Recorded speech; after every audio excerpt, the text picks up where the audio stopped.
कैसी थी अंधे धृतराष्ट्र और गांधारी की सुहागरात, जानकर रह जाएंगे हैरान। क्या आपने कभी सोचा है कि अंधे पति धृतराष्ट्र की पत्नी गांधारी की सुहागरात आखिर कैसी थी?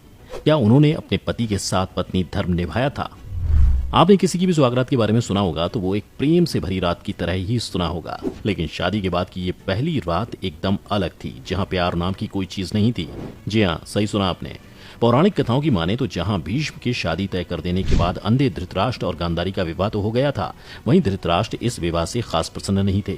जब अपनी सुहागरात के लिए धृतराष्ट्र अपने कक्ष में जाते हैं तो वह अपनी नई नवेली पत्नी की परीक्षा लेता है। असल में गांधारी ने पति के अंधे होने के चलते पट्टी बांध दी थी, जिससे आर्य नाराज थे। गांधारी अपनी स्थिति सिर्फ अपने पति जैसी करना चाहती थी, जिसके परिणाम स्वरूप धृतराष्ट्र ने उनकी सुहागरात वाले दिन ही गांधारी का परित्याग कर दिया। बता दें, सुहागरात वाली रात परीक्षा के तौर पर धृतराष्ट्र दूर खड़े होकर गांधारी को अपने पास आने को कहते हैं। गांधारी अपने हाथों के सहारे उनको ढूंढने की कोशिश करती है, लेकिन फिर भी वो अपने आर्य को न ढूंढ पाई। जब गांधारी ने हार मान ली तब उन्होंने खुद कहा कि आर्य आप कहाँ हैं? तभी धृतराष्ट्र के अंदर क्रोध की आग चलने लगी और उन्होंने कहा कि जब इतनी क्षमता नहीं थी तो आंख में पट्टी क्यों बांधी?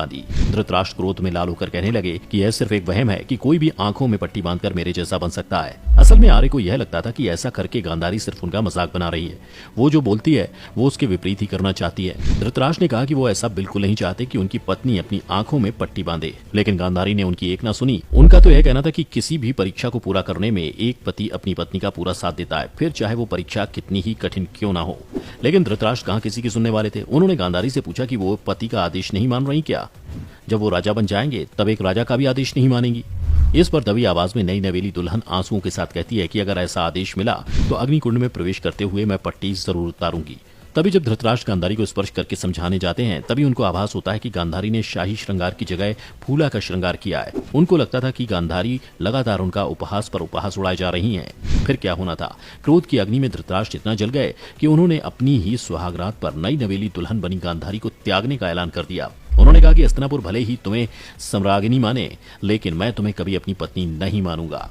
लेकिन दोस्तों, बता दें कि इस कथन की सत्यता पर हम मोहर नहीं लगाते, क्योंकि कई जगह इस कथन का वर्णन है और कई जगह नहीं।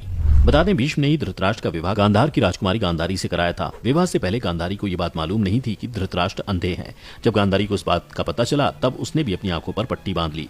अब पति और पत्नी दोनों अंधे के समान हो गए थे। कहा जाता है कि धृतराष्ट्र अपने पिछले जन्म में एक दुष्ट राजा थे। एक दिन उसने देखा कि नदी में हंस अपने बच्चों के साथ आराम से विचरण कर रहा है। उसने आदेश दिया कि उस हंस की आंखें फोड़ दी जाएं और उसके बच्चों को मार दिया जाए। इसी वजह से अगले जन्म में वह अंधा पैदा हुआ और उसके पुत्र भी उसी तरह मृत्यु को प्राप्त हुए जैसे उस हंस के। लेकिन दोस्तों, क्या आप जानते हैं, स्वयं धृतराष्ट्र ने अपने सास ससुर को बंदी बना लिया था। अब सवाल उठता है कि ऐसा क्यों हुआ था? गांधारी की कुंडली में दोष होने की वजह से एक साधु के कहे अनुसार उसका विवाह पहले एक बकरे के साथ किया गया था, बाद में उस बकरे की बलि दे दी गई थी। यह बात गांधारी के विवाह के समय छिपाई गई। जब धृतराष्ट्र को इस बात का पता चला तो उसने गांधार नरेश सुबाला और उसके 100 पुत्रों को कारावास में डाल दिया और काफी यातनाएं दी।